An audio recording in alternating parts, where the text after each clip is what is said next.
Emma Larson was a 24-year-old waitress working at a small diner on the outskirts of New York City. She had a warm smile that could brighten anyone's day, but behind that cheerful exterior was a life filled with struggles. Emma grew up in a poor neighborhood and learned the value of hard work from a young age. Her mother, who passed away a few years ago, was her greatest inspiration. Emma's childhood dream was to become a pianist, but life had other plans.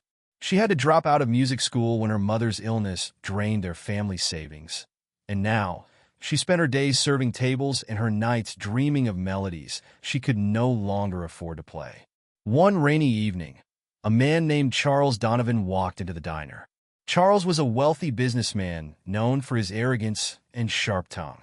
He was preparing to host an extravagant party at his mansion the following week, celebrating the success of his latest venture. Charles was the type of person who thrived on power and control, and he enjoyed making others feel small. When he saw Emma with her kind eyes and simple uniform, he immediately judged her as insignificant. Charles called her over to take his order. "What's your name?" he asked, barely looking up from his phone. "Emma," she replied politely.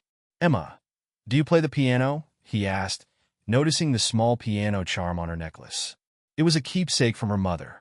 Emma hesitated. I used to. Charles smirked. "What a shame. Well, maybe you can still play for my guests.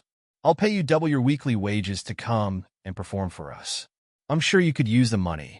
Emma could feel the condescension in his voice, but the mention of money caught her attention. Her rent was overdue, and she was barely making ends meet. She reluctantly agreed, though the sarcasm in Charles's smile made her uneasy. The day of the party arrived, and Emma stood at the entrance of Charles's lavish mansion. The chandeliers sparkled like a cascade of diamonds, and the air was filled with the chatter of New York's elite. Emma felt out of place in her simple dress, clutching her mother's old sheet music for comfort. Charles greeted her with a mockingly cheerful tone. "Ah, the pianist has arrived. Everyone, this is Emma. She's here to entertain us tonight," he announced. He led her to the grand piano in the center of the room. The crowd gathered, their curious eyes making Emma's hands tremble. She hadn't played in years, and she could feel their judgment before even touching the keys. "Go on," Charles said loudly, his voice dripping with sarcasm. "Show us what you've got." Emma took a deep breath and began to play. At first, her fingers stumbled, and a few guests chuckled. But as she closed her eyes and let the music take over, something magical happened. The notes flowed effortlessly, painting a picture of sorrow, hope, and resilience. The room fell silent, captivated by the emotion in her performance. When she finished, there was a moment of stunned silence before the room erupted into applause. Charles, who had intended to humiliate her, stood frozen, unable to hide his astonishment. Later that evening, a woman named Margaret approached Emma. Margaret was a renowned music producer invited to the party. "That was breathtaking," she said. "Where did you learn to play like that?" Emma shared her story, and Margaret was deeply moved. "You have a rare gift," she said. "I want to help you." Before Emma could respond, Charles interrupted. "Help her," he scoffed. "She's just a waitress. Don't let one performance fool you." Margaret shot him a sharp look. "Talent has nothing to do with status, Mr. Donovan. It's a shame you can't see that." The first twist came a week later when Margaret invited Emma to her studio for an audition. Emma's talent shone even brighter under professional guidance, and Margaret offered her a contract. But as Emma's dreams began to take shape, she discovered something shocking. Margaret was Charles's estranged sister. Margaret revealed the truth over a lunch meeting. "Charles and I grew up in a wealthy family, but he always looked down on people who didn't meet his standards. I left that world to build my career on my own terms. He's always been bitter about it."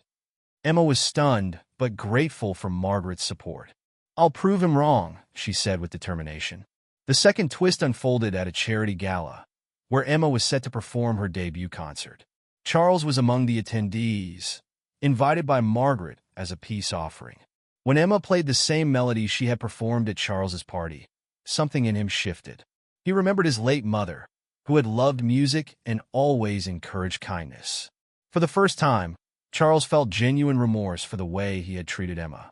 After the concert, he approached her. "Emma, I owe you an apology. I underestimated you. And I'm sorry. Emma looked at him, her eyes filled with a mix of surprise and forgiveness. Thank you, Mr. Donovan.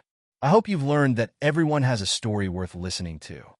Emma's career soared, and she never forgot the journey that brought her to that stage. Charles, inspired by her resilience and Margaret's influence, began funding music programs for underprivileged children, hoping to make amends in his own way. As for Emma, she continued to play. Her music touched hearts and reminded everyone that true talent and determination could rise above any challenge. That's the story, folks. I hope you enjoyed it. It was a pleasure sharing it with all of you. Don't forget to leave a comment below and let me know where you're watching from. It's always fun to see the global reach of these stories. And if you haven't already, please hit that subscribe button for more amazing stories, tips, and tricks. Thanks for watching, and I'll see you in the next one. Goodbye.